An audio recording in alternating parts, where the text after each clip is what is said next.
अल्हम्दुलिल्लाहि रब्बिल आलमीन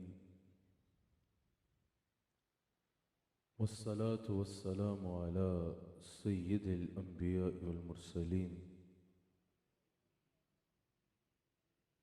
अम्मा बाद फ़क़द क़ाल अल्लाह तबारक व तआला फ़िल कुरानिल करीम अऊज़ु बिल्लाहि मिनश शैतानिर रजीम बिस्मिल्लाहिर रहमानिर रहीम अतियुल्लाह व अतियुर रसूल सदक़ल्लाहुल अज़ीम व सदक़ रसूलुहुन नबियुल करीम। सच्चा है हमारा मालिक और सच्चा है हमारा खालिक के सिवा उस वाहिद यकता के कोई इबादत के लायक नहीं।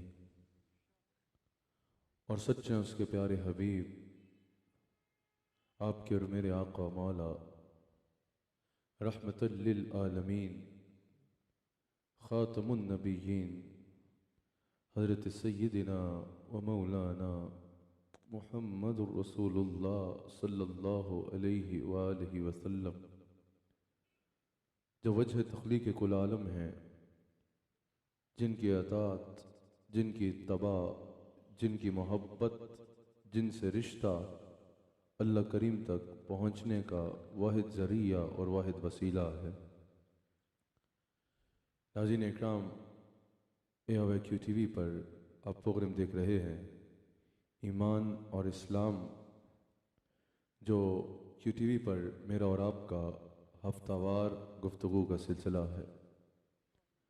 अल्हम्दुलिल्लाह दुनिया भर में नाज़रीन ज़ियारत कर रहे हैं कि इस बज़्म मोहब्बत की सदारत मेरे पीर तरीक़त मेरे शेख कामिल फरमा रहे हैं। अल्लाह करीम हमें इस महफ़िल की बरक़ात से इस्तिफ़ादा करने की तौफ़ीक़ अता फ़रमाए। ईमान और इस्लाम में हर हफ्ते हर शब जुम्मा को मुख्तलिफ़ उन्वानात पे इस एतबार से गुफ्तगू की जाती है कि उम्मती अपने आका अलैहिस्सलातु वस्सलाम से रिश्ता कैसे मजबूत कर सकता है, ताल्लुक़ बिर रिसालत को मजबूत कैसे किया जा सकता है।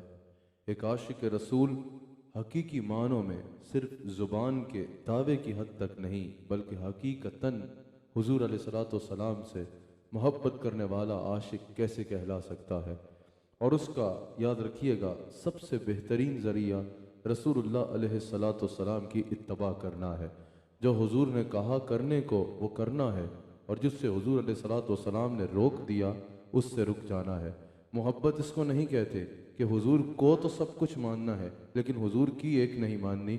मोहब्बत इसको कहते हैं कि जब हुज़ूर को सब कुछ मानो तो फिर हुज़ूर की भी सारी बातें मानना शुरू कर दो, तब आशिक सादिक कहलाने के लायक होगे। नाज़रीन इकराम, यहाँ तशरीफ़ फरमा हाज़रीन और ARY के नाज़रीन से आज ईमान और इस्लाम में जिस उन्वान पे कलाम करना है वो इस मुआशरे के एतबार से बहुत अहम उन्वान है। इस वजह से मुझे दुनिया भर में आप घर में बैठे नाज़रीन की भरपूर तवज्जो दरकार होगी। याद रखिएगा औलाद अल्लाह ताला की बहुत बड़ी नेमत है। अल्लाह ताला जिसको औलाद अता फरमाता है, अल्लाह ताला की बहुत बड़ी नेमतों में से एक नेमत अच्छी औलाद का हो जाना है। जिनके यहाँ औलाद नहीं है उनसे पूछो कि अल्लाह ताला की इस नेमत की कदर क्या है।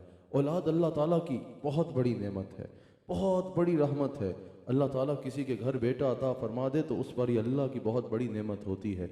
अल्लाह ताला किसी को बेटी अता फरमा दे तो उस शख्स पर ही अल्लाह की बहुत बड़ी रहमत होती है। लेकिन याद रखिएगा हर कामयाब इंसान, हर कामयाब खातून और हर कामयाब इंसान, चाहे वो दुनियावी एतबार से कामयाब हो, दुनिया में दौलत कमा जाए, दुनिया में नाम कमा जाए, दुनिया में इक़्तिदार पा जाए, दुनिया के एतबार से आगे निकल जाए, या वो खुश नसीब दीन में आगे चला जाए, अल्लाह को राज़ी कर ले, अल्लाह और उसके रसूल की इताअत और इत्तबा में ज़िंदगी गुजारे, अल्लाह के कामिलीन में शामिल हो जाए। हर एतबार से हर कामयाब इंसान के पीछे वालिदैन की तरबियत का किरदार होता है। वालिदैन की तरबियत बहुत अहम होती है। वालिदैन के ऊपर अल्लाह की बहुत बड़ी नेमत और एहसान औलाद का होना है। अब ये वालिदैन के ऊपर है कि वो तरबियत करके उनको दुनिया और आखिरत में अपने लिए रहमत बना लें, उनको दुनिया और आखिरत में अपने लिए बायस नजात बना लें, या उनकी तरबियत की न करें, उनकी दुनिया के हाल पे छोड़ दें, उनको उनके अपने हाल पे छोड़ लें और दुनिया में भी अपने लिए बोझ बना लें और आखिरत में भी अपने लिए वबाल बनाए। ये वालिदैन के ऊपर है। नाज़रीन इकराम, अल्लाह करीम कुरान करीम में इरशाद फरमाता है, अल्लाह करीम कुरान करीम में अपने बंदों की रहनुमाई फरमाते हुए इरशाद फरमाता है, क्या ईमान वालों, अपने आप को और अपनी औलाद को जहन्नुम के आग से बचाओ, आग से बचाओ जिसका ईंधन लोग और पत्थर होंगे। यहाँ पर अल्लाह करीम हमें हुक्म फरमा रहा है कि हमने अपने आप को और अपनी औलादों को जहन्नुम की आग से बचाना है। ये तब ही मुमकिन है जब हम पहले अपनी इस्लाह करेंगे और फिर अपनी औलाद की इस्लाह करेंगे। सबसे पहले अल्लाह करीम हमें फरमा रहा है, तुम अपनी इस्लाह करो, तुम गुनाहों को छोड़ दो, तुम ये देखो कि ज़िंदगी को कैसे बसर करना है, शरीयत मोहम्मदी को थाम लो, अल्लाह अपनी जबीनों को जो है वो सजदों के नूर से आबाद कर लो, अल्लाह ताला की बंदगी शुरू कर दो, इबादत में कामिल हो जाओ, फ़राइज़ में कोताही ना करो। क्या यही काफ़ी होगा? नहीं, फिर अपने मामलात ज़िंदगी पाकीज़ा करो, अपनी ज़िंदगी वैसे गुजारो जैसे अल्लाह और उसके रसूल सल्लल्लाहु अलैहि वसल्लम ने तुम्हें गुजारने को कहा है। अल्लाह की मखलूक के साथ अपनी अखलाकियात को बेहतर करो, तुम्हारी अखलाकियात बेहतर हो, तुम्हारा किरदार बेहतर हो, हर एतबार से तुम ऐसे बच जाओ कि बन जाओ कि तुम अपने आप को जहन्नुम की आग से बचाओ। और जब अपने आप को जहन्नुम की आग से बचाने का इंतजाम करो, फिर तुम्हारी ये जिम्मेदारी है कि वही इस्लाह अपनी औलाद की भी करो, अपनी औलाद को भी जहन्नुम की आग से बचाने की कोशिश करो। इस एतबार से इस्लाह करो कि वो अल्लाह और उसके रसूल के ऐसे फरमाबरदार बन जाएं कि वो जहन्नुम की आग से बच जाएं। याद रखिएगा, ये ऑप्शनल चीज़ नहीं है, ये अल्लाह ताला का हुक्म है कि औलाद की खैर के मामले में तरबियत करनी है, खैर के मामले में औलाद को बताना है, हर खैर का औलाद को बताना है और हर बुराई से औलाद को रोकना है। और यह हर इंसान की जिम्मेदारी है। औलाद की तरबियत करना नाज़रीन और हाज़रीन कितना ज़रूरी है, आप हुज़ूर अलैहिस्सलातु वस्सलाम की इस हदीस से अंदाज़ा लगाइए। मेरे मुस्तफ़ा अलैहिस्सलातु वस्सलाम का यह फरमान बुखारी में मौजूद है। हुज़ूर अलैहिस्सलातु वस्सलाम इरशाद फरमाते हैं कि तुम में से हर शख्स की एक रियाया है और वो यकीनन अपनी रियाया का सरबराह है, रियाया को चलाने वाला है, जिसे हाकिम कहा जाता है। यानी तुम में से हर शख्स एक हाकिम है, हर शख्स सरबराह है और उसकी एक अपनी रियाया है और उससे उसकी रियाया के मुतालिक सवाल किया जाएगा, रियाया के मुतालिक पूछा जाएगा। अब ये हुज़ूर अलैहिस्सलातु वस्सलाम ने सिर्फ सरबराहान मुमलिकत के लिए नहीं फरमाया, ये हुज़ूर अलैहिस्सलातु वस्सलाम ने सिर्फ सल्तनत के हाकिम या बादशाह के लिए नहीं फरमाया, सिर्फ किसी मुल्क के वजीर आजम या हाकिम के लिए नहीं है। ये हदीस हुजूर अलैहिस्सलाम ने हर एक शख्स के लिए इरशाद फरमाई है। एक मुफलिस से मुफलिस फकीर भी होगा, उसको भी हुजूर अलैहिस्सलाम फरमा रहे हैं कि तुम भी अपनी रियाया के हाकिम हो, तुम भी अपनी रियाया के सरदार हो और तुम्हारी भी एक रियाया है। उसकी रियाया से मुराद क्या है? जो फैमिली हेड है वो सरबराह है, वो एक हाकिम है और उसके ज़ेरे कफालत उसकी जितनी फैमिली है वो उसकी रियाया है। यानी अगर एक शौहर है, उसकी बीवी उसकी रियाया होगी, उसकी औलाद उसकी रियाया होगी और उससे उसकी औलाद के बारे में, उसकी बीवी के बारे में, उसकी रियाया के मुतालिक सवाल किया जाएगा, पूछा जाएगा कि क्या तुमने अपनी ज़ौजा की हर ज़रूरियात को पूरा किया या नहीं किया, क्या तुमने अपनी ज़ौजा का ख्याल रखा या ना रखा, क्या तुमने इज्जत दी या ना दी, जो उसके हकूक थे वो तमाम उसको पहुंचाए या ना पहुंचाए। फिर जो तुम्हारी औलाद है, क्या तुमने अपनी औलाद के लिए मेहनत की या नहीं की, क्या अपनी औलाद को सही खिलाया या नहीं खिलाया, क्या अपनी औलाद को अच्छी तरह रखा या नहीं रखा, क्या अपनी औलाद की तालीम का इंतज़ाम किया या नहीं किया, अपनी औलाद को अच्छी तरबियत दी या नहीं दी, अपनी औलाद की नीड्स ऑफ गुड लाइफ उसको मुहैया की या नहीं की। हर एतबार से एक हाकिम से उसकी रियाया के मुतालिक पूछा जाएगा। यानी हर शख्स से पूछा जाएगा जो तुम्हारे अयाल थे, जो तुम्हारे घर वाले थे, तुमने उनका किस एतबार से ख्याल रखा, उनकी ज़रूरियात पूरी की या नहीं की, तालीम मुहैया की या नहीं की, तरबियत की या नहीं की। ये नहीं कि आपकी औलाद है तो आपकी प्रॉपर्टी है जिससे दिल आए रख ले। अल्लाह ताला ने सवाल करना है कि मैंने तुम्हें जो रियाया दी थी, मैंने तुम्हें जिस नेमत के रिश्तों से नवाजा था, क्या तुमने उनके तकाज़ों को निभाया या नहीं निभाया। सिर्फ शौहर से ही सवाल नहीं होना, बीवी से भी सवाल होना है, औरत से भी सवाल होना है कि शौहर तो बाहर मसरूफ था, शौहर तो सारा दिन जो है वो बच्चों के लिए रिज़्क़ हलाल की जुस्तजू करता था, सारे घर का बोझ अपने कंधे पे उठाए हुए था, क्या तुमने शौहर के बच्चों की सही से तरबियत की या नहीं की? तुम जो है बस खाना बना के, फिल्में ड्रामे लगा के जो है बस बच्चों को कार्टून पर लगा बैठी, या बैठ के उनकी तरबियत भी की? क्या तुमने उनके खैर के मामले में उनको तरबियत की? क्या फेरी टेल्स ही सुनाते रहे, या रसूलुल्लाह अलैहिस्सलाम की सीरत के वाक़यात भी बताए, उनको दीन से वाबस्ता करने की कोशिश भी की? बीवी से भी पूछा जाएगा, क्या सिर्फ सारा माल शौहर ने लाना है, तुमने खाना बनाना है, खिला देना है और बच्चों को दाइयों के हवाले करके प्ले ग्रुप को भेज देना है? ऐसा नहीं है। बीवी से पूछा जाएगा कि तुमने उसके बच्चों की तरबियत में क्या किरदार अदा किया? उसने तो सारा दिन अपना खून पसीना बहाया और कमाया और बच्चों के लिए लेके आया, तुम्हारी जिम्मेदारी थी उनकी तरबियत करना। हुजूर ने फरमाया माँ की गोद पहली दर्सगाह है, क्या तुमने अपना किरदार अदा किया या नहीं किया? आज जो है शौहर क्योंकि सारा दिन बाहर होता है, ये भी जो पूरी दुनिया में इस वक्त मुझे सुना जा रहा है, हमारे यार के जितने नाज़रीन में खवातीन मुझे सुन रही हैं, इस बात को भी जरूर समाअत फरमाइए, ये भी औरत की जिम्मेदारी है। बाप तो सारा दिन बाहर होता है, जो सुबह उठता है बेचारा, मजदूरी करता है, काम करता है, रात तक अपने बच्चों के खाने पीने के लिए, अपने बच्चों के रहन सहन के लिए, अपने बच्चों के स्कूलों की फीसें भरने के लिए, अपने बच्चों के नीड्स ऑफ गुड लाइफ उनको मुहैया करने के लिए मेहनत करता है। लेकिन बच्चों को नजर नहीं आ रही होती, वो बच्चों को यही नजर आता है भाई बाप सारा दिन निगाहों से ओझल होता है और माँ ही हमें खाना खिला रही होती है, माँ ही खाना बना रही होती है, माँ ही जो है अगर बच्चे का पेशाब तक साफ करना है तो वो माँ कर रही होती है। ये सारी चीजें बच्चों को नजर आ रही होती हैं माँ की। लेकिन क्योंकि बाप घर में होता नहीं है, बाप तो बाहर धूप में मजदूरी कर रहा होता है, बाप का किया बच्चों को नजर नहीं आ रहा होता। अनफॉर्चुनेटली ये होता है, बच्चे ये समझते हैं ये बाप तो सारा वक्त अपने कामों में बाहर मसरूफ होता है, असल तो हमारे लिए सब कुछ माँ कर रही होती है। ये माँ की जिम्मेदारी बनती है। आपने देखा होगा आजकल गाड़ियों के पीछे बस ये लिखा जाता है ये सब मेरी माँ की दुआ का सिला है। तो बाप आपके लिए बदवाएं करता था बैठ के? क्या ये सब मेरी माँ की दुआ है, वो जन्नत की हवा है? तो बाप आपके लिए बदवाएं करता है? बाप ने कभी आपके लिए कुछ नहीं किया। सारा दिन जो खून पसीना बहाता है, सारा दिन जो आपके लिए अपनी मेहनत करता है, वो आपका बाप है। माँ का बहुत बड़ा मकाम है। लेकिन ये तो ना करो कि बाप की सारी मेहनत को जाया कर दिया जाए। बाप की कदर करना भी बहुत जरूरी है, और ये कदर करना और ये कदर का बच्चों को एहसास दिलाना, और जो बाप ने उनकी खातिर किया ये बच्चों को बताना, ये माँ की जिम्मेदारी है। अगर नहीं करेगी तो कयामत के दिन उससे पूछा जाएगा, कयामत के दिन इसका उससे सवाल होगा। अल्लाह अकबर। हुजूर फरमाते हैं तुम में से हर एक की रियाया है और उससे उसकी रियाया के मुतालिक पूछा जाएगा। अच्छा, आजकल वालिद की ख्वाहिश होती है, जो वालिद अपने बच्चों से मोहब्बत करता है उसकी ख्वाहिश होती है कि मैं अपने बच्चों को बेहतरीन कोई तोहफा दे जाऊं, कोई बड़ी जायदाद दे जाऊं, कोई बड़ा जो है वो बैंक बैलेंस बना के दे जाऊं, बड़ी बड़ी गाड़ियां दे जाऊं। बिल्कुल करना चाहिए, इससे इनकार नहीं है। हस्बे तौफीक अल्लाह ताला ने तुम्हें जितनी तौफीक अता फरमाई है उस मुताबिक अपने बच्चों को रहने के लिए, पीने के लिए, खाने के लिए, जिंदगी गुजारने के लिए, घर से लेकर सवारी तक बेहतरीन दे के जाओ, ये बहुत जरूरी है। लेकिन याद रखना सबसे ज्यादा जरूरी यह है कि तुम उनको अच्छी तरबियत दे के जाओ। सबसे ज्यादा जरूरी यह है कि तुम उनको अच्छे अखलाक सिखा के जाओ। तिरमिज़ी में यह हदीस मौजूद है, हजरत उमर बिन आस रज़ियल्लाहु ताला अन्हु इसके रावी हैं। मेरे मुस्तफ़ा जान रहमत सल्लल्लाहु अलैहि वसल्लम इरशाद फरमाते हैं एक वालिद का औलाद के लिए सबसे बड़ा तोहफा जो है उसको अच्छे आदाब सिखाना है, उसको अच्छी तहजीब सिखाना है, उसको अच्छा अखलाक सिखाना है, उसको बदकिरदारी से रोकना है, बदकारी से रोकना है, गुनाहों से रोकना है, जुल्म से रोकना है, लोगों को तकलीफ देने से रोकना है, उसको एक अच्छा बाअखलाक इंसान बनाना है। याद रखिएगा मेरी एक बात, ये मेरा जुमला दिल पे लिख लीजिए। जिनको अल्लाह ताला ने औलादें अता फरमाई हैं वो भी, और अल्लाह ताला सबको औलाद अता फरमाए, सब सुनने वाले मेरी ये बात दिल पे लिख लीजिए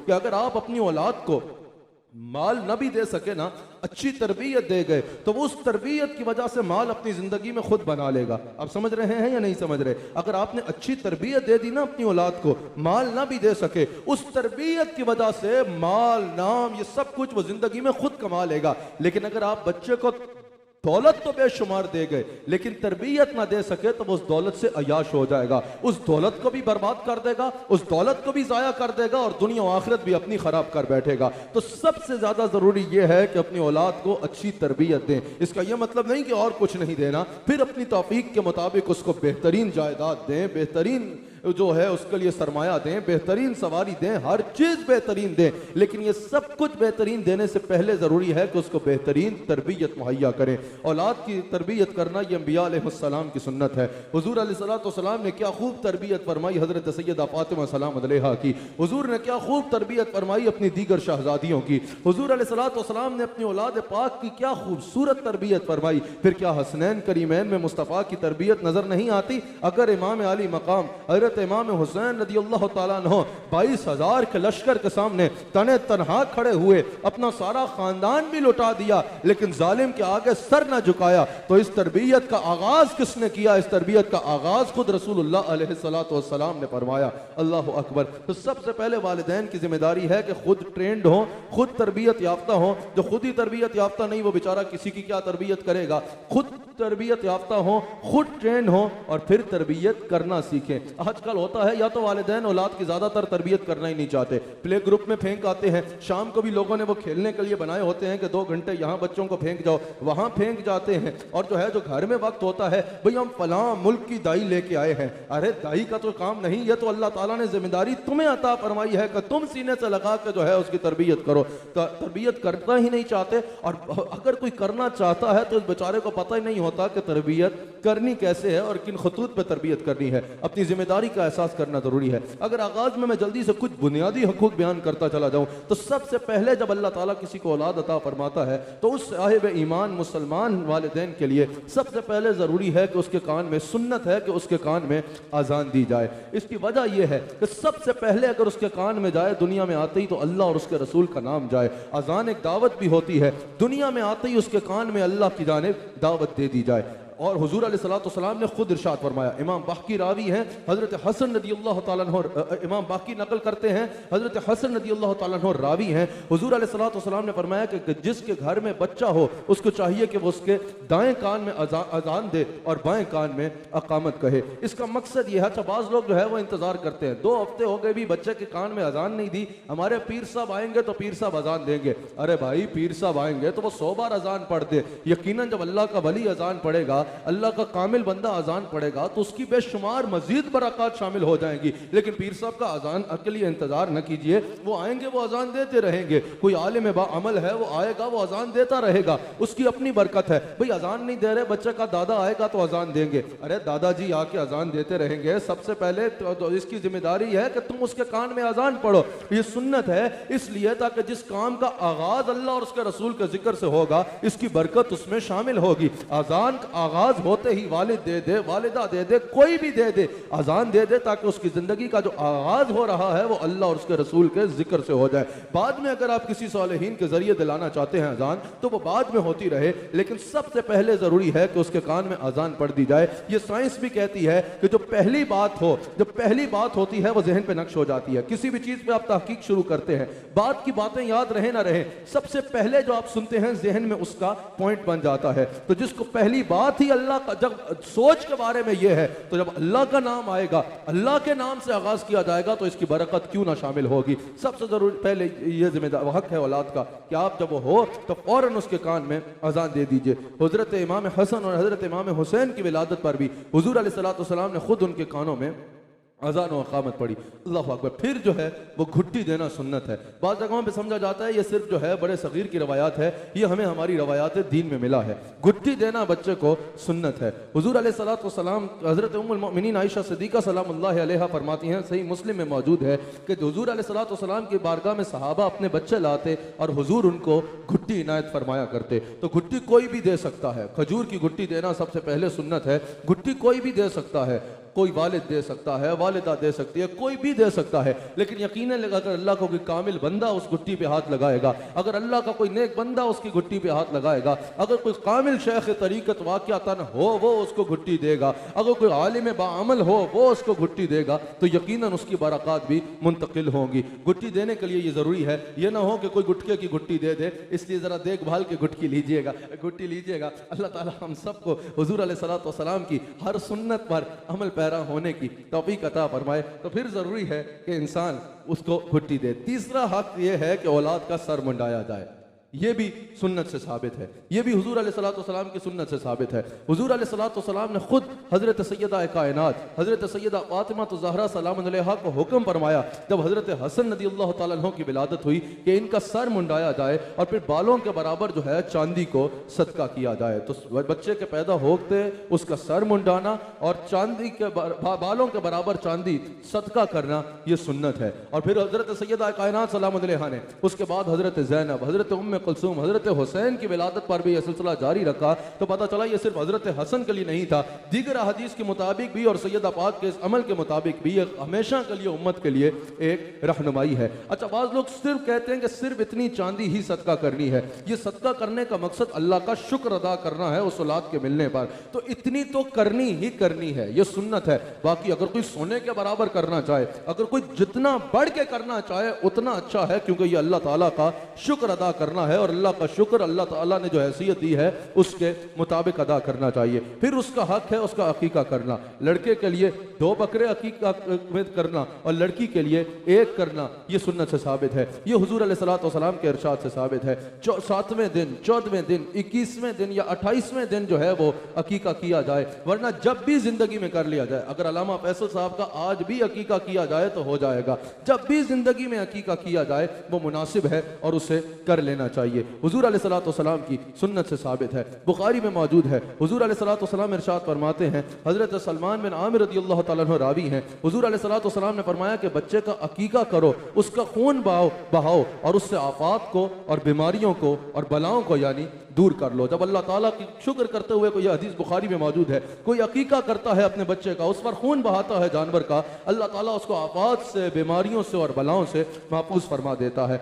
लड़के के लिए जैसा मैंने बताया कि 2 और लड़की के लिए 1 करना जरूरी है, लेकिन अगर कोई साहिब इस्तात नहीं है, इतनी ज्यादा उसके पास दौलत नहीं है, वो 1 भी करेगा तो अकीका उसका हो जाएगा। बेहतर यह है, मुहद्दिसीन ने कहा, जब बाद में उसको माल मुयस्सर आए तो वो दूसरा भी कर दे। और इसमें हिस्सा भी डाला जा सकता है। अगर कुर्बानी का, जिस तरह कोई ईद उल अज़हा पे अपनी वाजिब अदा कर रहा है कुर्बानी, उसमें वो 7 हिस्सों में से 1 हिस्सा अपनी कुर्बानी का डाल देता है, तो इससे उसका कुर्बानी वाजिब अदा हो जाएगा। बाकी हिस्सों में अगर वो अपनी औलाद के अकीके का शामिल करना चाहता है तो हिस्सा शामिल कर सकता है। या अगर कोई अपने 2 बच्चों का, 3 बच्चों का इकट्ठा करना चाह रहा है तो वो 1 जानवर लेके जिसके 7 हिस्से होते हैं उनमें भी अकीके का हिस्सा डाल सकता है। मुहद्दिसीन ने कहा कि अकीके के बाद ये दुआ की जाए, अकीके के वक्त ये दुआ की जाए कि या अल्लाह, ये फलां बिन फलां का अकीका है, इस जानवर के खून के बदले इसके खून की हिफाजत फरमा, इसकी हड्डियों के बदले इसकी हड्डियों की हिफाजत फरमा, इसके बालों के बदले इसके बालों की हिफाजत फरमा, इसके तमाम आज़ाए बदन के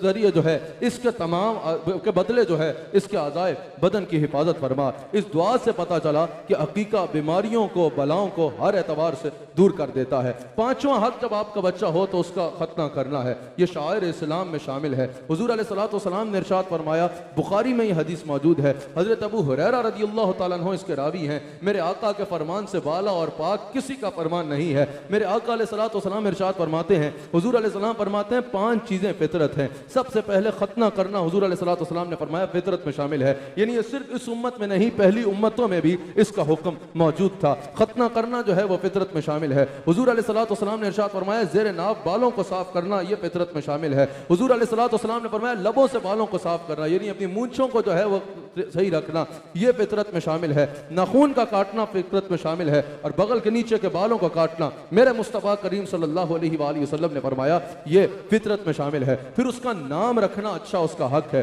हुजूर अलैहिस्सलाम ने फरमाया कि अपने बच्चों के लिए अच्छे नामों का इंतखाब करो। उम्मुल मोमिनीन हजरत आयशा सिद्दीका सलाम अलैहा फरमाती हैं, तरगीब व तरहीब में यह हदीस मौजूद है, मेरी माँ सिद्दीका बिन्त सिद्दीक हजरत आयशा सलाम अलैहा फरमाती हैं कि हुजूर अलैहिस्सलातु वस्सलाम अक्सर जो है वो इंसानों के, जानवरों के, शहरों के और बस्तियों के नाम बदल दिया करते, और हुजूर अलैहिस्सलातु वस्सलाम इरशाद फरमाते कि नाम का जो है वो शख्सियत में भी असर हो सकता है। बाज़ औक़ात कहा जाता है ना, नाम का शख्सियत में असर, लोग कहते हैं नहीं नहीं, नाम का क्या असर होना है। हुजूर अलैहिस्सलाम ने फरमाया कि नाम का शख्सियत में असर हो सकता है, लेकिन ये याद रखिएगा, अगर पाकान उम्मत में से किसी की निस्बत से नाम होगा, यानी अगर किसी का नाम सैयदा फातिमा सलाम अलैहा की निस्बत से है, या किसी का नाम खुलाफाए राशिदीन की निस्बत से है, या हसनैन करीमैन की निस्बत से है, फिर इन नामों को न बदला जाए। इन नामों में बरकत के सिवा और कुछ भी नहीं होता। नामों का जो है वो जिंदगी में असर होता है। ये हुजूर अलैहिस्सलातु वस्सलाम ने खुद इरशाद फरमाया, जैसा हदीस में मौजूद है अबू दाऊद में, एक शख्स हुजूर की बारगाह में हाजिर हुआ, असरम नाम था यानी काटने वाला। हुजूर अलैहिस्सलाम ने जरा उसका नाम रख दिया जिसको लगाने वाला और जोड़ने वाला कहा जाता है। नामों का जिंदगी में असर होता है। अपने बच्चों के लिए बेहतरीन नामों का इंतखाब कीजिए। हुजूर अलैहिस्सलाम ने इरशाद फरमाया, अंबिया के नामों पर नाम रखो, फरिश्तों के नामों पर नाम न रखो। आज हमें बाज़ औक़ात नजर आता है फरिश्तों के नामों पर नाम रखे जाते हैं, इससे हुजूर अलैहिस्सलाम ने मना फरमाया है। कंजुल उमाल की हदीस है, हुजूर ने फरमाया अंबिया के नामों पर नाम जरूर रखो लेकिन फरिश्तों के नामों पर नाम न रखो। हजरत जाबिर हदीस के रावी हैं, बुखारी में मौजूद है। हुजूर फरमाते हैं कि अपने बच्चों का नाम मेरे नाम पर रखो लेकिन मेरी कुन्नियत इख्तियार ना करो, मेरी कुन्नियत पर ना रखो। यानी कोई अपने बच्चे का नाम अबुल कासिम ना रखे। हाँ, अगर किसी के बेटे का नाम कासिम है वो तो उसकी सीधी कुन्नियत बनेगी, लेकिन कोई नाम अबुल कासिम ना रखे। हुजूर अलैहिस्सलाम के इसमें गिरामी की निस्बत अपनाए। हुजूर की इस वाज़ेह हदीस मौजूद है, हुजूर ने फरमाया जिसने मेरे नाम पे नाम रखा वो जहन्नुम में नहीं जाएगा। तो अपने बच्चों के नामों के साथ हुजूर के नाम की निस्बत जरूर लगाओ, ये उनके लिए भी वसीला नजात बनेगा और तुम्हारे लिए भी वसीला नजात बनेगा। नामों के लिए निस्बतों का ढूंढना जरूरी है, निस्बतों का ढूंढना जो है वो बेहतरीन है। आज लोग नया नाम तलाश करना चाहते हैं, बहुत अच्छी बात है, जरूर करना चाहिए, लेकिन ये देखिएगा कि वो नया नाम भी जो हो वो किसी अहले बैत की निस्बत से हो, सहाबा की निस्बत से हो। बहुत अच्छा है कि अंबिया की निस्बत से हो या कुरान और हदीस से हो। अगर निस्बत वाला होगा तो यकीनन उसका जिंदगी में असर होगा। फिर परवरिश की बारी आती है, परवरिश की बात आती है। परवरिश में उसका नान नफका है, उसका खाना पीना है, उसकी तालीम और तरबियत है, यह बेहद जरूरी है। अल्लाह करीम कुरान करीम में इरशाद फरमाता है कि जिसके बच्चे हैं उस पर दस्तूर के मुताबिक उनके रोटी और कपड़ा लाजिम है। यानी औलाद पर खर्च करना हैसियत के मुताबिक अल्लाह ताला इसका वालिदैन को हुक्म फरमा रहा है कि अपनी हैसियत के मुताबिक अपनी औलाद पर जरूर खर्च करो। हुजूर अलैहिस्सलाम कुरान करीम में अल्लाह करीम इरशाद फरमाता है कि हैसियत के मुताबिक अपने बच्चों पर खर्च करो। सूरह तलाक की आयत नंबर 7 में अल्लाह ने फरमाया।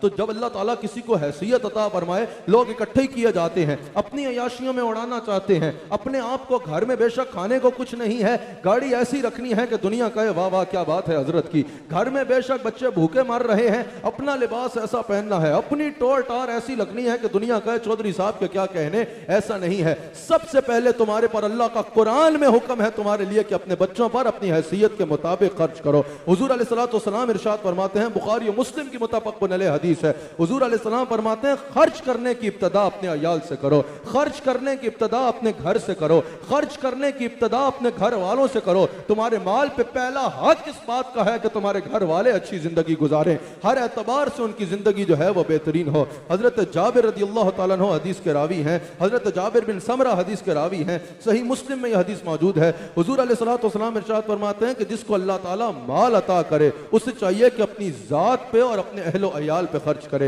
हुजूर अलैहिस्सलाम फरमाते हैं कि जो माल तुम अपने अहलो अयाल पे खर्च करोगे अल्लाह उस पे भी तुम्हें सदका का सवाब अता फरमाएगा। यार कितना खूबसूरत दीन है हमारा। इंसान अपने घर वालों पे खर्च कर रहा होता है, अपने बच्चों पे खर्च कर रहा होता है, अपने ही बच्चों की जरूरियात पूरी कर रहा होता है और अल्लाह ताला उसके नामा अमाल में उसको सदका मुरत्तब फरमा रहा होता है। क्या खूबसूरत दीन है हमारा। सही मुस्लिम में यह हदीस मौजूद है। हजरत अबू हुरैरा रज़ियल्लाहु तआला अन्हु इसके रावी हैं। हुजूर अलैहिस्सलाम इरशाद फरमाते हैं कि जिसके पास एक दिरहम है, जिसको अल्लाह ताला दिरहम अता करे, अल्लाह ताला उसको यानी माल अता करे।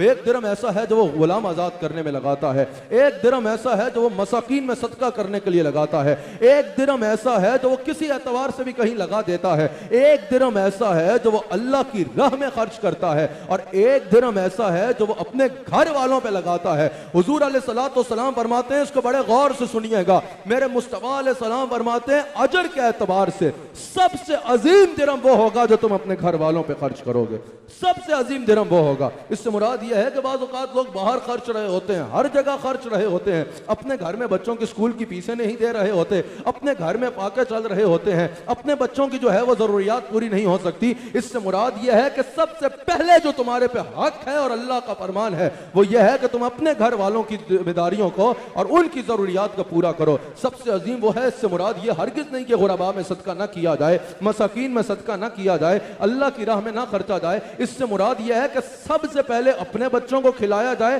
फिर जो बच जाए, फिर जो ऊपर माल हो उससे औरों की मदद की जाए। सबसे पहले अपने बच्चों को लिबास पहनाया जाए, फिर उसके बाद जो है वो औरों को लिबास बनाया जाए। सबसे पहले अपने बच्चों की जरूरियात पूरी की जाए, अपने अहलो अयाल की, अपने वालिदैन की, अपने घर वालों की जरूरियात पूरी की जाए, उसके बाद दूसरों की जरूरियात को पूरा करना इसका दीन हुक्म देता है। अल्लाह अकबर। जैसा हुजूर अलैहिस्सलातु वस्सलाम की बारगाह में एक शख्स हाजिर हुआ, या रसूल अल्लाह सल्लल्लाहु अलैहि वसल्लम मेरे पास 1 दिरहम है, मैं क्या करूं? हुजूर अलैहिस्सलाम ने फरमाया अपनी जात पे खर्च दो। कहा या रसूल अल्लाह एक और है, एक और दिरहम है। हुजूर अलैहिस्सलाम ने फरमाया उसको अपने अहलो अयाल पे खर्च दो, अपने अहले खाना पे खर्च दो, अपनी बीवी पे खर्च दो, अपने बच्चों पे खर्च दो। कहा या रसूल अल्लाह एक और दिरहम है। हुजूर ने फरमाया उसको अल्लाह की राह में सदका कर दो। ये तरतीब हुजूर अलैहिस्सलातु वस्सलाम ने खुद फरमाई कि अगर अल्लाह ताला तुम्हें माल अता फरमाए तो उसको इस एतबार से खर्चना है। लोग कमा तो लेते हैं, खर्च करना बोझ समझते हैं। अबे कब्र में लेके जाएगा क्या ये माल? हुजूर अलैहिस्सलातु वस्सलाम वाज़ेह फरमा रहे हैं अगर अल्लाह माल अता करे अपने पे खर्चो, अपने अहले खाना में खर्चो, और फिर जो बचे उसको अल्लाह की राह में सदका कर डालो। जब कोई इस एतबार से जिंदगी गुजारेगा अल्लाह ताला उसको वहां से रिज़्क़ अता फरमाएगा जिसका वो तसव्वुर भी नहीं कर सकता। बच्चों पर खर्चना और उनकी तरबियत करना, उनकी परवरिश करना, ये आखिरत भी इंसान की बना देता है। सही मुस्लिम में हदीस मौजूद है, हजरत अमर बिन आस रज़ियल्लाहु ताला अन्हु हदीस के रावी हैं। हुजूर अलैहिस्सलातु वस्सलाम ने इरशाद फरमाया कि जिसको अल्लाह ताला ने 2 बेटियां अता की उसने उनकी भरपूर कफालत की, अपने पूरे दिल के साथ, गोया कि मुहद्दिसीन कहते हैं दिल के साथ उनकी कफालत की, हर एतबार से उनकी जरूरियात का पूरा किया। हुजूर फरमाते हैं और वो बालिग हो गई। हुजूर अलैहिस्सलातु वस्सलाम ने अपना दस्त हक बुलंद फरमाया और फरमाया वो 2 उंगलियों की तरह मेरे करीब होगा। और फिर हुजूर अलैहिस्सलातु वस्सलाम ने अपनी उंगलियों को जोड़ के फरमाया। अब वो कैसे फरमाया वो तो हुजूर ही जानते हैं, वो इशारा कैसा है वो तो हुजूर का इशारा है। हुजूर ने दस्त मुबारक को बुलंद फरमाया, 2 उंगलियों को जोड़ा और 2 उंगलियों को जोड़ के फरमाया। हुजूर अलैहिस्सलातु वस्सलाम ने फरमाया जो ये काम करेगा, 2 बेटियां अता फरमाई अल्लाह ने, वो बालिग हो गई, उसने उनका गोया कि फर्ज अदा कर दिया। हुजूर फरमाते हैं कि वो इस तरह कयामत के दिन मेरे करीब होगा जिस तरह ये 2 उंगलियां करीब हैं। जिस तरह 2 उंगलियां जोड़ लो तो करीब होती है ना, हुजूर फरमाते हैं कयामत के दिन वो मेरे ऐसे करीब होगा। क्या बात है मेरे मुस्तफा अलैहिस्सलाम की। लेकिन याद रखिएगा इससे मुराद ये नहीं है कि सिर्फ बच्चों पे खर्चना है। कुरान करीम में सूरह बकरा की आयत नंबर 215 में अल्लाह करीम ने इरशाद फरमाया कि आपसे जो माल के मुताल्लिक सवाल करते हैं उनको फरमा दीजिए कि तुम्हारे माल पर सबसे पहला हक तुम्हारे वालिदैन का है। सबसे पहले यह हक है। बाज बदबख्त और बदनसीब ऐसे होते हैं अपनी जिंदगी बेहतरीन गुजारते हैं, अपनी औलाद पे खूब खर्च रहे होते हैं, अपनी बीवी पे खूब खर्च रहे होते हैं, लेकिन वालिदैन के घरों में फाके होते हैं, वालिदैन को ओल्ड हाउस में छोड़ आते हैं, वालिदैन जो है वो मुफलिसी की जिंदगी गुजार रहे होते हैं। ऐसे बदबख्त को अपनी आखिरत की फिक्र करनी चाहिए। तुम्हारे माल पे सबसे पहला हक जो अल्लाह ने रखा है वो तुम्हारे वालिदैन का रखा है। तुम्हारी जिम्मेदारी सबसे पहले यह है कि जिन्होंने तुम्हें यहां तक पहुंचाया, जब उनकी खिदमत का वक्त आए तो तुम उनकी खिदमत में अपना हदिया अकीदत पेश करो। अल्लाह अकबर। जहां बच्चे की पैदाइश से लेकर उसके नान नफ्के तक जिम्मेदारियां हैं जिनको मैंने बयान किया, वहीं एक बहुत जरूरी जिम्मेदारी उसकी तालीम और तरबियत है। हुजूर अलैहिस्सलाम ने जैसा मैंने बयान किया फरमाया कि एक बाप के लिए सबसे बेहतरीन जो तोहफा है अपनी औलाद के लिए वो उसको अच्छी तालीम और अच्छी तरबियत देना है। हुजूर फरमाते हैं कि अल्लाह ताला उन वालिदैन पर रहम फरमाए जो अपने औलाद की फरमाबरदारी में उनका साथ देते हैं, उनमें ताबन करते हैं। यानी औलाद पे इतना बोझ नहीं डाल देते जिसकी वो ताबेदारी कर ही ना सके। ताबेदारी का यानी गोया के नाजायज फायदा नहीं उठाते। अगर वो ताबेदार हैं तो उन पे इतना बोझ ही नहीं डाल देते कि बेचारे वो सोचेंगे हमने ताबेदारी क्यों की। हुजूर फरमाते हैं कि बेहतरीन वालिदैन वो हैं, अल्लाह उन पर रहम फरमाए जो उनकी ताबेदारी में उनके साथ ताउन करते हैं। लेकिन अगर ताबेदार औलाद है तो उसके ऊपर ऐसा काम नहीं डाल देते जो वो कर ही ना सके। अल्लाह अकबर। फिर जरूरी यह है तरबियत और तालीम में, अगर आप कितना बदनसीब वालिदैन है वो जो अपने औलाद को धंधा तो सारा सिखा दें, बिजनेस तो सारा सिखा दें, काम तो सारा सिखा दें। सिखाना चाहिए, यह भी जरूरी है जिंदगी गुजारने के लिए। यह मतलब नहीं कि ना सिखाएं, लेकिन अगर बच्चा 30 साल का हो जाए, धंधे में बेहतरीन हो, बिजनेस में बेहतरीन हो, काम में बेहतरीन हो, लेकिन उसको गुस्ल के फराइज ही नहीं पता तो क्या करना है ऐसे बच्चे का। और वालिदैन की जिम्मेदारी है कि सबसे पहले बच्चे को तहारत के मसाइल सिखाएं। जिसको वुजू करना ही नहीं आता सही से, वुजू या गुस्ल के फराइज ही नहीं पता, 35 साल का हो गया है अभी तक उसको गुस्ल के फराइज का नहीं पता, फराइज जो है वो अदा किए बगैर बगैर जो है वो गुस्ल कर लेता है, फराइज को अंजाम दिए बगैर, या वुजू के फराइज छोड़ के जो है वो बस ऐसे ही हाथ धो के वुजू कर लेता है, अभी तक एक नमाज भी उसने नहीं पढ़ी, तो तुमने खाक तरबियत की है अपनी औलाद की। इसकी कयामत के दिन जहां उससे पूछ होनी है वो बरी जिम्मा नहीं होगा, जहां उस पे इसका बवाल आना है वहीं उन वालिदैन पे भी आना है कि तुमने दुनिया का हर काम सिखा दिया, तुमने औलाद को वुजू करना भी नहीं सिखाया, औलाद को गुस्ल करना भी नहीं सिखाया, तहारत के मसाइल भी नहीं सिखाए। फिर जरूरी है कि वालिदैन औलाद को नमाज पढ़ना सिखाएं। नमाज के बताएं कि क्या फराइज हैं, नमाज किस अंदाज में पढ़नी है, बच्चे को सही तरीके से नमाज पढ़ना तो आती हो। आज अगर पूछा जाए आशिक रसूल कौन है, 1000 बंदा हाथ उठाएगा। हकीकी आशिक रसूल वो होगा जिसको नमाज से तो सही तरह पढ़नी आती हो। तुम्हें नाते 500 याद हो, नमाज सही से पढ़ना नहीं आती तो तुम आशिक नहीं हो। तुम आशिक तब बनोगे जब हुजूर अलैहिस्सलाम की सुन्नत पे पूरा उतरोगे, हुजूर की शरीयत को मजबूती के साथ थाम लोगे। अल्लाह अकबर। वालिदैन की जिम्मेदारी है, तरबियत का अंदाज होता है यार। हमारे पाकिस्तान में बड़े मशाइख में एक शेख है जिनको हजरत बाबा फरीद मसूद गंज शकर रहमतुल्लाह अलैह कहा जाता है। उनकी वालिदा ने क्या खूब तरबियत की। तमाम खवातीन जो इस वक्त मुझे सुन रही हैं उनके लिए मिशल राह है, सबसे जरूरी है वालिदैन का तरबियत करना। और तरबियत का अंदाज क्या हो, बाबा फरीद रहमतुल्लाह अलैह की वालिदा उनको कहा कर नमाज की तरकीब देती थी। अच्छा, ये जो अंदाज है, ये जो आप सुनेंगे आपको खुद अंदाजा हो जाएगा, ये 15 साल के बच्चे को ऐसे नहीं बहलाया जा सकता, 10 साल के बच्चे को भी ऐसे नहीं बहलाया जा सकता, 8-9 साल का भी बच्चा मेरी समझ के मुताबिक तो इतना समझदार होता है कि उसको जो है ऐसे नहीं बहलाया जा सकता। मेरा ख्याल है यकीनन ये उससे भी कम उम्र की बात है।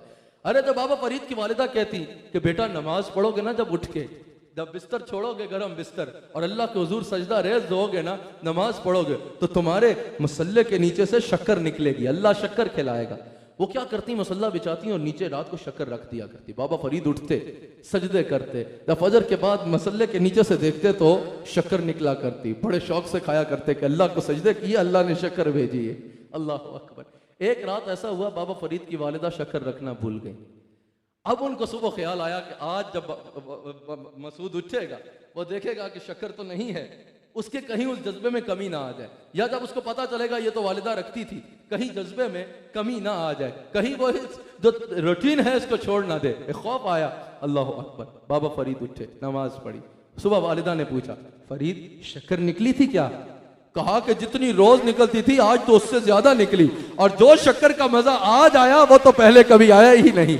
बाबा फरीद की वालिदा उसी वक्त सजदे में गिरी, या अल्लाह तेरा शुक्र तूने मेरी लाज रखी और मेरे फरीद के सजदों को कबूल फरमा लिया। जब माँ ऐसी होंगी ना तो फिर बच्चे बाबा फरीद जैसे आएंगे। अगर माँ घर में खाना पकाएगी उस वक्त भी बच्चों को कार्टून लगा के दे देगी, चलो उस वक्त के लिए गुंजाइश दे देते हैं। अगर बाद में जो है खुद अपना ड्रामा लगा के बैठ जाएगी, पूरी जो है वो सीरियल कहते हैं, सीरीज कहते हैं, उनको जो है वो किसते, आपको तो पता होगा, सीडी तो होती है, सीरी की बात कर रहा हो, वो मुकम्मल करेगी। पूरा जो है एक से जान छूटेगी दूसरे में फंस जाएगी, दूसरी से जान छूटेगी तीसरी में फंस जाएगी, अंग्रेजी से जान छूटेगी पंजाबी में फंस जाएगी। ऐसे ड्रामे देखती रहेगी और बच्चों को मोबाइल पे कहेगी बेटा कार्टून देखो, नगमे सुनो, ए जो है वो नर्सरी राइम सुनो। तो अरे तुमने ड्रामा बन के रह जाना है और उसने भी बड़े होकर कार्टून बनना है।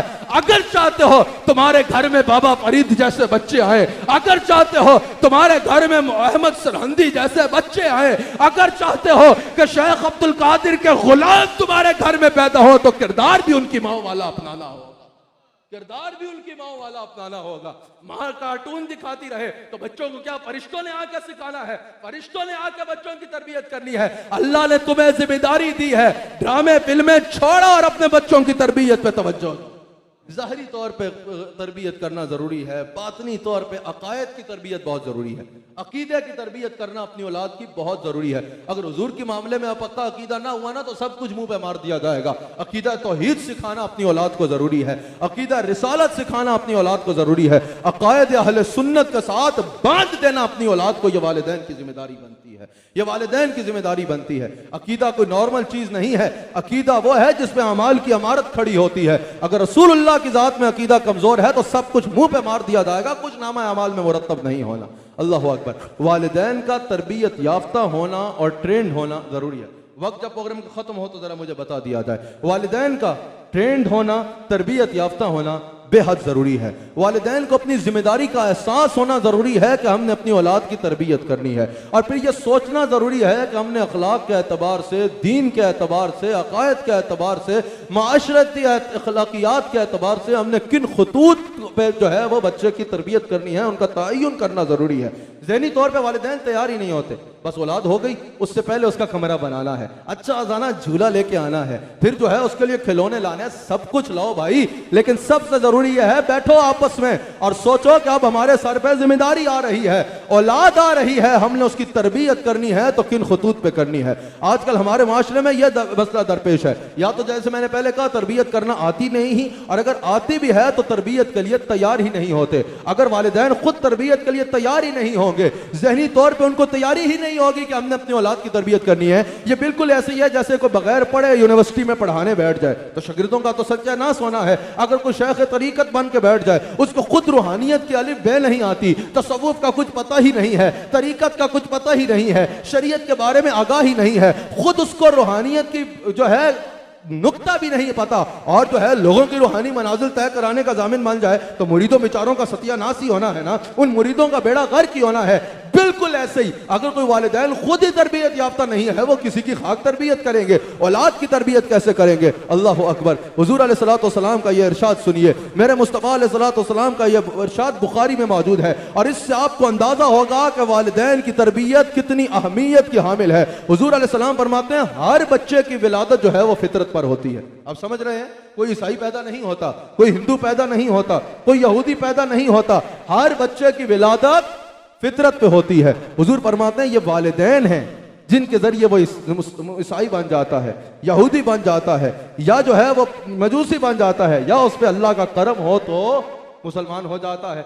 वालिदैन की तरबियत इतनी जरूरी है, यानी बच्चा पैदा होते ही अपने मजहब का तयन करने के लिए भी, जिसपे उसकी तमाम आखिरत का दारो मदार है, मुनहसर है उसके आखिरत के मामला, जिस पर अपने मजहब का तयन करने के लिए भी बच्चा वालिदैन की तरबियत का मोहताज होता है। यहां से अंदाजा लगाएं कि वालिदैन की तरबियत कितना जरूरी है। आगे अल्लाह उस पर करम करे, वो मुसलमान हो जाए तो उसका मुकद्दर, वरना इमाम गजाली इस हदीस में तबसरा करते हुए कहते हैं कि बच्चे वालिदैन के पास अल्लाह की अमानत है। बच्चे का दिल साफ आईने की तरह होता है, जैसे आईने के सामने आप जो करो आईने में वही आ रहा होता है ना, इसी तरह बच्चे के सामने आप जो करोगे उसने वही करना है। तो हर बात पर जरूरी है कि वालिदैन तरबियत हासिल करें और उनकी बेहतरीन तरबियत करें, उनकी बेहतरीन तरबियत सर अंजाम दें। आप देखते होंगे बच्चों के सामने आप जो करो वो करते हैं। आपको यहां से अंदाजा हो गया ना, मजहब भी उसका वो होता है तो उसके वालिदैन का होता है। आगे चल के इतनी अहमियत की हामिल है तरबियत, अकीदे के मामले में भी यही होता है। तो वालिदैन को अपने अकायद हर चीज दुरुस्त रखना जरूरी है, क्योंकि उनका अक्स उनके बच्चों की जिंदगी में आना है। एक चीज आप बच्चों के आगे देखते होंगे, जो करोगे बच्चों ने उसको कॉपी करना होता है। आप सर पे हाथ रखोगे वो सर पे हाथ रखेंगे, आप उनको जैसे चल के दिखाओगे वो वैसे चल के दिखाएंगे, आप उनके आगे अगर घोड़े की तरह चलोगे वो वैसे चलना शुरू कर देंगे, अगर सही से चलोगे वो वैसे चलेंगे, जो जिस तरह बोलोगे वो उस तरह बोलेंगे, जिस लहजे में बोलोगे वो उस लहजे में बोलेंगे। वालिदैन इसको गेम समझ रहे होते हैं, ये गेम नहीं है, ये जिसको आप गेम समझ रहे होते हो ये अपनी जिंदगी के तौर तरीके तय कर रहे होते हैं, ये उनकी जिंदगी का तौर तरीकों की बुनियाद बन रही होती है। यह बेहतरीन वक्त है उनकी तरबियत करने का। बिलखुसूस 4 साल से लेकर 10 साल तक जो बच्चों की उम्र होती है, आप जो करते हो वो उसको कॉपी करने की कोशिश करते हैं। यह बेहतरीन है कि इससे पहले कि वो पदकारों का अपना आइडियल बना ले, वालिदैन अपने बच्चों के आइडियल बन जाए, वालिदैन अपने बच्चों की खूबसूरत अंदाज में तरबियत करें। ये गोल्डन टाइम, सुनहरे लम्हात होते हैं औलाद की तरबियत करने के लिए। फिर याद रखिएगा, घर का माहौल अच्छा होना औलाद की तरबियत में बहुत मैटर करता है, कि घर का माहौल अच्छा हो, घर का माहौल पाकीज़ा हो, घर का माहौल जो है वो दीन के मुताबिक हो। अब क्योंकि वक्त प्रोग्राम का खत्म होगा तो मैं इस पे तबसरा छोड़ देता हूं। सिर्फ एक बात मेरी सुन लीजिए, मेरी दरख्वास्त है कि अगर मुझे आज के प्रोग्राम में 8 से 10 मिनट बढ़ा दिए जाएं तो अल्लाह ताला इंशाअल्लाह इसका अजर अता फरमाए। बड़ी गौर से मेरी बात सुनिएगा, घर का माहौल बहुत इंपॉर्टेंट होता है। और वालिदैन जो मुझे सुन रहे हैं पूरी दुनिया में इस वक्त, अगर आप तरबियत के एतबार से अपने बच्चों पर सबसे बड़ा एहसान करना चाहते हैं तो वो ये है, अपने बच्चों के सामने झगड़े ना करें, अपने बच्चों के सामने आपस में लड़ाई झगड़े ना करें। अपने बच्चों के सामने बिला वजह के बहस मुबाहिसे ना करें। रिश्तों में होता है, इख्तलाफात हो जाते हैं, बच्चों के सामने ऐसे झगड़े ना करें। बच्चों के सामने अपने झगड़े ना लेके आए। अगर आप बच्चों के सामने गालम गलौज करेंगे, अगर बच्चों के सामने हर वक्त जो है वो चढ़ चढ़ लगी रहेगी, अगर बच्चों के सामने हर वक्त झगड़े होते रहेंगे, तो बच्चों का जहन छोटा रह जाएगा। आप तिब्बी एतबार से भी पूछते हैं, जब डिप्रेशन का माहौल घर में होगा, बच्चे की उम्र तो बढ़ती रहेगी लेकिन उसका जहन छोटा रह जाएगा, उसका जहन छोटा रह जाएगा, डिप्रेशन उस पर गालिब आ जाएगी। और सबसे बड़ा नुकसान यह होगा कि आप उसके आइडियल नहीं बनेंगे। अरे बाप को अपने बच्चे का आइडियल होना चाहिए। जब वो बाप को हर शोर शराबा करते देखेगा और मां को हर वक्त जो है वो चक-चक करते देखेगा, तो क्या वो वालिदैन उस बच्चे के आइडियल बनेंगे? हरगिज़ आइडियल नहीं बनेंगे। फिर वो अपने आइडियल ढूंढने खुद निकल जाएगा, और फिर वो जिस तरह के भी आइडियल ढूंढ के ले आए, आपको उस पर फिर गिला करने की जरूरत नहीं है और ना हक है। आपके पास जब वक्त था, आपने उसके आगे आइडियल बनना था ना। अगर आप आपस में खुशगवार माहौल में रहेंगे, घर का माहौल डिप्रेशन में क्रिएट नहीं करेंगे, घर के माहौल में अगर आप अपने घर का माहौल जो है वो मोहब्बत भरा रखेंगे, तो आपकी औलाद भी आपकी तरह की सुकून वाली जिंदगी गुजारना चाहेगी। आपकी औलाद के भी आप आइडियल बनेंगे, आपकी औलाद आपसे सीखेगी और आपकी औलाद का जहन बढ़ना शुरू हो जाएगा। फिर जो आप कहोगे आपकी औलाद वो करेगी। एक बाप के लिए सबसे बड़ी कामयाबी यह होती है कि बेटे का आइडियल वो बाप बन जाए, बेटा उस रास्ते पे चले जो बाप का रास्ता है। यह तब होगा जब बाप अपने वक्त का बड़ा हिस्सा अपने बच्चे की तरबियत में देगा, अपने बच्चे की तरबियत में देगा। याद रखिएगा, घर का माहौल बहुत जरूरी होता है। बच्चा आपका अल्फाज ही नहीं देखेगा, आपका अमल देखेगा। आप सुन रहे हैं या बाहर जा रही है बात? चलें बाहर भी जा रही है तो चलें पूरी दुनिया में ही जा रही है। जो सुनेगा उसका फायदा है, उसका फायदा है। बड़े गौर से मेरी इन बातों को सुनिएगा और अपने दिल पे रखिएगा, अपने दिल पे रखिएगा, ये आपके फायदे की बात है। आप बच्चे को 1000 काम कहते रहे ना, बच्चा आपका अमल देखेगा, अल्फाज नहीं देखेगा। अगर मैं अपने बच्चे के सामने झूठ बोलूंगा ना, तो बच्चा मैं 100 तकरीरें कर दूं, झूठ बोलना गुनाह है, बच्चा मेरी तकरीरें नहीं देखेगा, बच्चा मेरा अमल देखेगा। अमल देखेगा, आपका अमल देख के बच्चा फैसला करेगा। अगर चाहते हो कि औलाद झूठ ना बोले तो खुद झूठ बोलना छोड़ना पड़ेगा। अगर मेरे घर में फोन आए, और अगर मेरे घर में फोन आए, मैं अपने बच्चे से कहूं बोल दो जी अब्बा बाहर गया हुआ है, बाहर गया हुआ है, घर पे नहीं है, और वो बोल दे, तो उसको झूठ बोलना किसने सिखाया? कल मैं उससे तकाजा कर सकता हूं कि झूठ ना बोलो? हरगिज़ नहीं कर सकता, क्योंकि झूठ बोलना मैंने सिखाया है। अगर मैं अपने बच्चे के सामने गालियां दूंगा, कल मैं उससे किस मुंह से तकाजा करूंगा तुम गालियां ना दो? जब गालियां देना सिखाया ही मैंने है, तो मैं क्या कहूं कि मेरे लिए शरीयत और है और तुम्हारे लिए और है, मेरे लिए अखलाकियात के मयार और है और तुम्हारे लिए और है? हरगिज़ नहीं। अगर मैं अपने बच्चे के सामने वाहियात फिल्में देखता रहूं, तो क्या मैं अपने बच्चे से यह तकाजा कर सकता हूं कि तुमने फिल्म नहीं देख ली? हरगिज़ नहीं कर सकता। अगर मैं अपने बच्चे के सामने गाड़ी किसी चौकी पे रोकता हूं, पुलिस वाले को रिश्वत दे के आगे चला जाता हूं, तो क्या मैं अपने बच्चे को कह सकता हूं कि तुमने रिश्वत नहीं देनी, रिश्वत से बचो? हरगिज़ नहीं कह सकता। मैं कोई भी बुराई जब अपने बच्चे के सामने करूंगा, फिर वो गिला बच्चे से नहीं करना चाहिए, वो मेरा कसूर है कि वो बुराई करना मैंने सिखाई है। समझ आ रही है या नहीं आ रही? सबसे पहले बच्चों की तरबियत के लिए जरूरी है कि खुद बुराई छोड़ो, खुद खैर का अमल करो, फिर तुम्हारा बच्चा तुम्हारा किरदार देख के तुमसे सीखना शुरू कर देगा। हम चाहते हैं भाई हम दुनिया का हर बुरा काम करें और उसके चस्के भी लें, और औलाद से हमने बड़ी जो है वो उम्मीदें लगाई होती हैं। ऐसा दुनिया के किसी माशरे में नहीं होगा। घर का माहौल दीनी होगा तो बच्चे दीनदार होंगे, घर का माहौल अगर बदकारी का होगा तो बच्चे भी बदकार बनेंगे। यह हकीकत आपको तस्लीम करना जरूरी है। अल्लाह अकबर। याद रखिएगा, बच्चे की तरबियत में माँ और बाप दोनों का बड़ा अहम किरदार होता है, दोनों का बड़ा अहम किरदार होता है। बाप बच्चे का आइडियल होता है। आप देखते होंगे जो कामयाब बाप होते हैं, दयानतदार बाप होते हैं, वो बच्चे के आइडियल बनते हैं। एक दीन के खादिम का बच्चा है और अगर वो सही तकाज़ों पे दीन की खिदमत कर रहा है तो बच्चा खुद ब खुद उस खिदमत की तरफ माइल हो जाता है। एक शेख तरीकत है, जरिया मुआश नहीं बनाया बल्कि हकीकतन लोगों का ताल्लुक अल्लाह और उसके रसूल से जोड़ा, बच्चा भी उस लाइन पे आ जाता है। समझ आ गई? अगर कोई आलिम शरीयत है, आलिम है, हकीकी मानों में दीन की खिदमत कर रहा है, तो बच्चा भी आलिम बनता है, दीन की खिदमत करता है, उसी लाइन पे आ जाता है। कोई पायलट है, अच्छा कामयाब पायलट है, बच्चा भी उसी लाइन पे आएगा, पायलट बन जाएगा। किसी कामयाब और दयानतदार पुलिस ऑफिसर के बेटे से पूछें तुमने क्या बनना है, वो कहेगा कि मैंने पुलिस ऑफिसर बनना है। किसी अदाकार के बच्चे से पूछें, वो कहेगा मैंने अदाकार बनना है। किसी गायक के बच्चे से पूछें, वो कहेगा कि मैंने गायक बनना है। जो बाप करेगा बच्चा का बाप आइडियल होगा। तो सबसे पहले ज़रूरी यह है कि बाप बेहतरीन रास्ते अपनाए ताकि उसकी औलाद भी उन बेहतरीन रास्तों पे चल सके। फिर तरबियत का सिलसिला माँ की गोद से शुरू होता है। हुजूर ने फरमाया पहली दरसगाह माँ की गोद है। माँ का बाकिरदार होना, माँ का बाअखलाक होना, माँ का खुद तरबियत याफ्ता होना बेहद ज़रूरी है ताकि वो अपनी औलाद की तरबियत कर सके। बड़े बड़े लोगों की कामयाबी के पीछे बाप और माँ का ही किरदार होता है। अल्लाह अकबर। एक कामयाब मुल्क के बादशाह ने कहा था कि अगर अच्छी माएँ कौम में आएंगी तो अच्छी नस्ल आएगी। समझ आई? अगर बाकिरदार माएँ होंगी तो बाकिरदार नस्ल आएगी।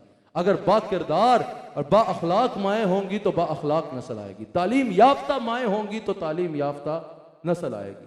सबसे ज्यादा जरूरी यह है कि इंसान हर एतबार से अपना किरदार अदा करे। माँ की जिम्मेदारी बनती है खैर के मामले में बच्चों की तरबियत करना। अल्लाह अकबर। अगर लेकिन एक बात बस मैं इख्तिताम पे लेके जा रहा हूँ, 4 से 5 मिनट में मैं बात को खत्म कर दूंगा। औरत की इज्जत होना बहुत जरूरी है माशरे में। इसके लिए जिस माशरे में औरत की इज्जत नहीं होती वो माशरा तबाह हो जाता है। ये हमें हमारे दीन ने सिखाया है और उस वक्त सिखाया है जब औरतों को जिंदा दरगोर किया जाता था, जब माओं को बाजारों में बेचा जाता था। उस वक्त हमारे दीन ने हमें सिखाया कि जिस माशरे में औरत की इज्जत नहीं होगी वो माशरा तबाह हो जाएगा। आज अगर ऐसा होता है बाज घरों में कि माँ को जो है वो जो जौजा बन के घर आती है उसको नौकरानी की हैसियत से रखा जाता है। काम उसे करना उसकी जिम्मेदारी है, ये नहीं कि वो काम ना करे। कल बोल दे भाई कल बयान सुना नहीं कि काम नहीं कराने, काम करना उसकी जिम्मेदारी है। लेकिन उसको अगर फकत नौकरानी की हैसियत से रख दिया जाएगा, शौहर अलग गालियां देगा, सास साहिबा अलग गालियां देंगी, ससुर साहब अलग डंडे लगाएंगे। समझ आई या नहीं? उसकी इज्जत ही नहीं होगी। जब बच्चों के सामने उसकी इज्जत नहीं होगी तो वो खाक तरबियत करेगी, वो खुद डिप्रेशन में चली जाएगी और बच्चे भी उसकी इज्जत नहीं करेंगे। अगर चाहते हो कि माँ बच्चों की बेहतरीन तरबियत करे तो उसको उसका वकार दो, उसको उसकी इज्जत दो, उसको उसका मकाम दो ताकि वो तुम्हारे बच्चों की बेहतरीन तरबियत कर सके। सबसे ज्यादा जरूरी है। आज हम ये भी देखते हैं कि बच्चों के साथ बाज़ औक़ात नौकरों वाला सलूक किया जाता है। समझते हैं कि भाई हम बच्चों की जरूरियात पूरी कर रहे हैं, तब वो मैंने गालियां दें जो करें हमारा हक है, हम उनको खिलाते हैं पिलाते हैं सब कुछ करते हैं। अब हमें उन्हें मारना है, डांटना है, गालियां देनी है, जो करनी है करें, वो हमारे नौकर है। ऐसा नहीं है भाई। ये सब तुम्हारी खिदमत करना उसकी जिम्मेदारी है, उसकी दीनी जिम्मेदारी है कि वह तुम्हारी खिदमत करे। ये सब कुछ वो मोहब्बत से भी कर सकता है। अगर मेहमानों के सामने तुम बच्चों को जलील कर दोगे, खाना सही से लगाओ, जाओ फलां जगह से ये लेके आओ, यही बात तो मोहब्बत से नहीं कर सकते थे। करना तो उसने है अगर मोहब्बत से भी करोगे। अगर छोटे बहन भाइयों के सामने बड़े बहन भाइयों को जलील कर दोगे तो क्या वो छोटे बहन भाई अपने बड़े बहन भाइयों का खाक एहतराम करेंगे क्या? अगर आप अपनी औलाद को इज्जत नहीं देंगे, आपकी औलाद आपके साथ इज्जत महसूस नहीं करेगी तो वो आपके साथ कंफर्टेबल नहीं होगी। और अगर वो आपके साथ कंफर्टेबल नहीं होगी तो वो आपके साथ चल भी सही तरीके से नहीं पाएगी, आपकी बात कभी दिल पे रकम नहीं करेगी। अगर चाहते हो तुम्हारी औलाद तुम्हारे साथ जुड़ जाए तो औलाद को इज्जत देना सीखो। हजरत अनस हदीस के रावी हैं, इब्ने माजा में हदीस मौजूद है। हुजूर अलैहिस्सलातु वस्सलाम फरमाते हैं अपनी औलाद को इज्जत दो और उनको अच्छे आदाब सिखाओ। इज्जत भी देनी है लेकिन बिगाड़ना भी नहीं है। अच्छे आदाब भी सिखाने हैं लेकिन इज्जत और प्यार के माहौल में सिखाने हैं। फिर फेवरेटिज्म जहां हो जाता है वहां औलाद का सत्यानाश हो जाता है। बाज़ औक़ात ऐसा होता है औलाद में से 1 या 2 बच्चे फेवरेट हो जाते हैं, बस उन्हीं के ऊपर सारी तवज्जो रह जाती है और बाकी बच्चे निगलेक्ट हो जाते हैं। याद रखिएगा, जो बच्चे वालिदैन की तरफ से लैक ऑफ अटेंशन की वजह से अपना सेल्फ कॉन्फिडेंस खो बैठते हैं, दुनिया के किसी शोबे या किसी मकाम में भी फिर उनका सेल्फ कॉन्फिडेंस बहाल नहीं किया जा सकता। बच्चों के दरमियान अदल करो। बाज़ औक़ात ऐसा होता है बेटी फेवरेट हो जाती है, बेटा निगलेक्ट हो जाता है, या बेटा फेवरेट हो जाता है, बेटी निगलेक्ट हो जाती है। अगर कोई स्लो भी है ज़हनी तौर पे तो तुम्हारा तो बेटा है ना, तुम नहीं उसकी तरबियत करके उसको सीने से लगा के आगे चलाना है। औलाद के दरमियान अदल करना बहुत ज़रूरी है। यह भी मेरे मुस्तफ़ा ने फरमाया है। दुनिया का कौन सा मामला होगा जिसमें मेरे नबी की तालीम मौजूद नहीं है। हुजूर अलैहिस्सलाम की हदीस है, हुजूर फरमाते हैं औलाद के दरमियान अदल करो। और हुजूर फरमाते हैं यहां तक कि अगर बोसा भी दो ना एक के सामने दूसरे को तो दूसरे को भी बोसा दो।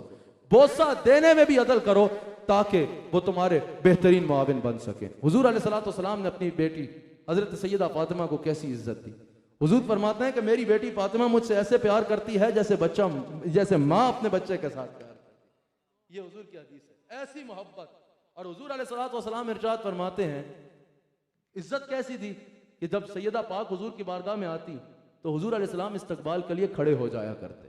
वालिद अपने बेटे औलाद के इस्तकबाल के लिए खड़ा हो रहा है, और वालिद भी वो जो इमामुल अंबिया है, जो तमाम नबियों के इमाम हैं, अपनी साहबजादी के इस्तकबाल में खड़े होकर बताया कि औलाद को इज्जत कैसे देनी है। शफकतन मोहब्बतन खड़े होकर हुजूर अलैहिस्सलातु वस्सलाम इस तरह का मामला फरमाया करते। आखिरी हदीस सुन लीजिए, हुजूर फरमाते हैं अपने बच्चों को 3 चीज़ों के आदाब सिखाओ। सबसे पहले उनको अपने नबी की मोहब्बत सिखाओ। उनको बताओ ये जो तुम्हें हक मिल रहा है, ये तुम्हें हक तुम्हारे नबी ने दिया है। बेटी को बताओ तुम्हें जिंदा दरगोर कर दिया जाता था, मेरा नबी है जिसने तुम्हें रहमत बताया है। अपनी औलाद को सब कुछ दो, और देते हुए ये बता देना, तुम्हें पता है मैं तुम्हारा इतना ख्याल क्यों रखता हूं, नबी ने कहा है ये रखने को। तुम्हें पता है मैं तुम्हारा इतने प्यार क्यों करता हूं, तुम्हारे नबी ने ये कहा है। बेटी को बोलो तुम्हें पता है मैं सीने से क्यों लगाता हूं, तुम्हारे नबी ने कहा है। तुम्हें पता है कि तुम्हारे दरमियान ऐसा अदल क्यों रखा है प्यार और मोहब्बत में, तुम्हारे नबी ने कहा है। फिर बताओ तुम्हें पता है रोटी किसके नाम की खा रहे हो, तुम्हें पता है ये इज्जत किसके सदके से मिल रही है, तुम्हें पता है आज जो कुछ मिलता है या किसके सदके से मिलता है। हर खाना खिलाने से बताओ ये खाना मदीने से आ रहा है, मदीना पाक से आ रहा है, ताकि उसके दिल में रसूलुल्लाह की मोहब्बत बढ़ जाए। फिर हुजूर अलैहिस्सलाम ने फरमाया अपने नबी की अहले बैत की मोहब्बत सिखाओ, नबी अलैहिस्सलाम के अहले बैत का प्यार सिखाओ। फिर हुजूर ने फरमाया कुरान करीम की तिलावत के आदाब सिखाओ। अल्लाह ताला हम सबको औलाद से तरबियत करने की तौफीक अता फरमाए। जाते जाते आखिरी जुमला, बाप कामयाब कौन है? कामयाब बाप वो है जो अपने बच्चों से दोस्ती का ताल्लुक रखता है, और नाकाम बाप वो है जिसके आने पे बच्चे डर के भाग जाए, अब्बा आ गया भागो। समझ आई? ये भी हदीस का मफहूम है कि कामयाब बाप वो है कि जो घर में आए तो बच्चों के चेहरे पे मुस्कुराहट आ जाए, बच्चे आकर लिपट जाए अपने बाप से कि हमारा बाप घर आ रहा है, डर के भाग नहीं जाए। अल्हम्दुलिल्लाह मेरे शेख तरीकत है, आज मैं जो कुछ आपके सामने हूं अपने शेख की तरबियत की वजह से हूं। मैं आपको अल्लाह और उसके रसूल की कसम उठा के कहता हूं, आज आपके सामने मैं जो कुछ हूं, जो बात कर रहा हूं, इस सारी की सारी तरबियत है और फैज़ है मेरे मुर्शिद करीम, मेरे शेख कामिल का।